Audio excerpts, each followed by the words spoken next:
Outside of chemistry, there are some other concentration units that are used quite a lot. We have percentages that are used on a lot of things. We have percent weight, which is sometimes written as a percent symbol and then a W over a W. And this is defined as being the mass of solute, typically in grams, divided by the mass of the, and here's the tricky thing, it's the whole solution in grams, and that will give you a fraction. So we have to multiply by 100 to give a percent. And we call this percent weight. Sometimes we call it percent mass. And if you look at it, what's the W over W telling you? Well, you're measuring the weight of the solute, and when you're dividing it by the weight of the solution. And so the WW is kind of giving you that hint how to form that. So for example, let's go ahead and take a percent weight solution. Let's go ahead and mix, say, 5 grams of sodium chloride with a, let's say, 85 grams of water. And we can calculate the percent by mass. So we can calculate the percent weight here. So we just take the mass of the solute. So that is 5 grams. Solute is the one we've got the smallest component of. And then we divide by the mass of the solution. So that is 85 grams. And we go ahead and we times by 100.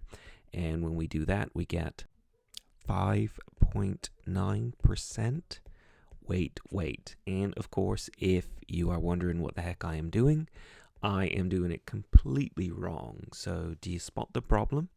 We're going to have to go ahead and erase a whole bunch of stuff here. So let me go ahead and make my eraser nice and big and fat if I can, and scrub this. So the problem was we divided by the weight of the solvent, but we were supposed to divide by the weight of the whole solution. So that was kind of naughty, right? So the solution itself is the salt plus the water.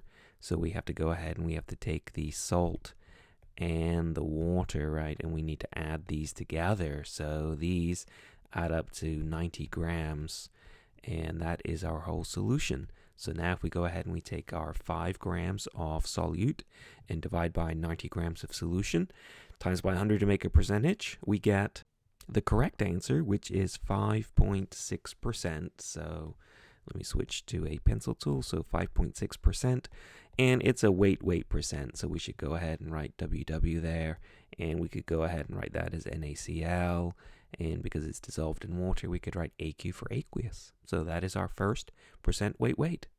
Our next kind of percent solution is a percent volume. We typically write that as percent V over V, and that's a hint on how we form this. We take the volume of the solute, and typically maybe in milliliters, and we divide it by the volume of the whole solution. So we gotta always remember it's the solution here and not just the solvent. And again, we can do it in the same units we've done above. If we did milliliters over milliliters, that's fine. We could do gallons over gallons or quarts over quarts, whatever is your favorite unit of volume. That's a fraction though, so we got to multiply by 100 in order to get that as a percent. So what would be an example of a volume solution? We could maybe take air. Air is, if you have 100 liters of air, then it actually contains 78 liters of nitrogen. It contains 21 liters of oxygen, and it contains 1 liter of argon.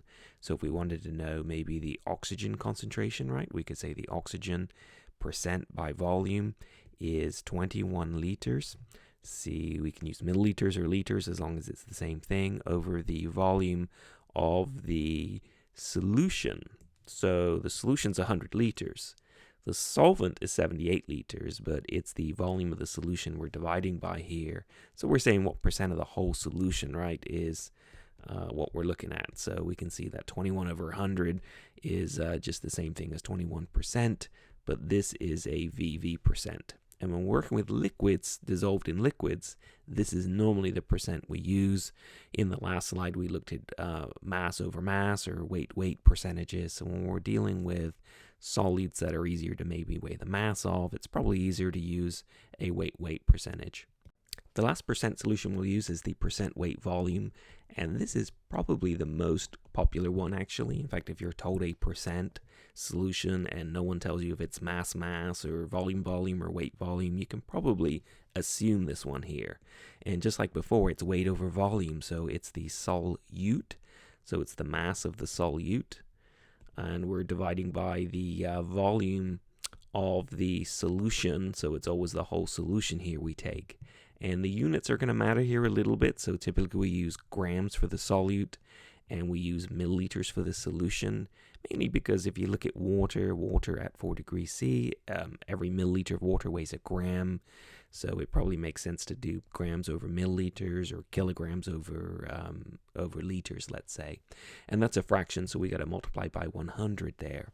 So if you are making, say, IV glucose, if you are a health science solution, you might know IV glucose is 5% glucose. And the question is, what percent is it, right? Is it percent weight? So that would be 5 grams of glucose in every 100 grams of solution. Is it percent volume, which would mean it would be 5 milliliters of glucose per 100 milliliters of solution? Or is it, and in actual fact it is this one, is it percent weight volume, which means there's 5 grams of glucose in every 100 milliliters of solution. And so it turns out that this is actually what it means. So we can actually form this as a conversion factor, and this tells us that there are 5 grams of glucose, that is our solute, in every 100 milliliters of our solution. So percent weight volume is probably the most common percent, I would say. In fact, if you go ahead and look at your toothpaste tube, which I've gone ahead and grabbed a screenshot here from some Colgate, and if you look closely, right, if I zoom in here, I can see the active ingredient is essentially the fluoride ion. And notice right here, can you see that? It says 0.15% W over V. So that means that there is 0.15 grams of fluoride ion per every 100 milliliters of toothpaste.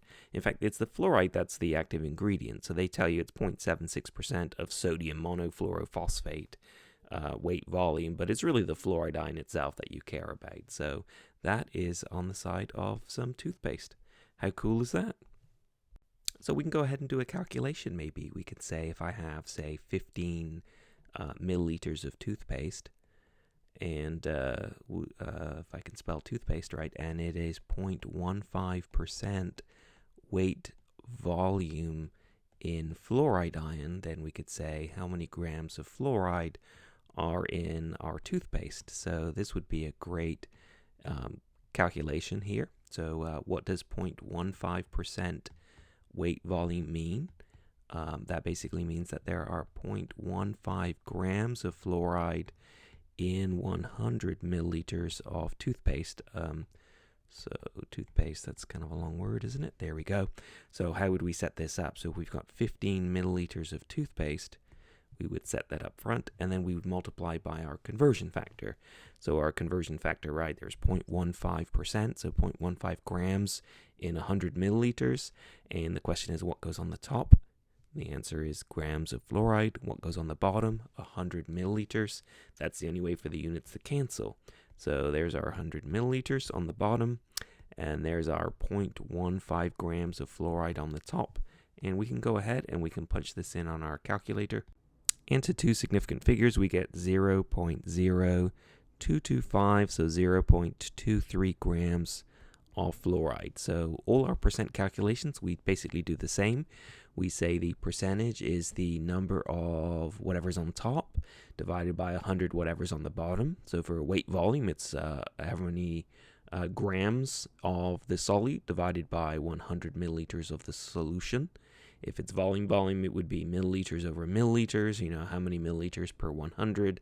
And if it were weight, it would be the number of grams per 100 grams, let's say.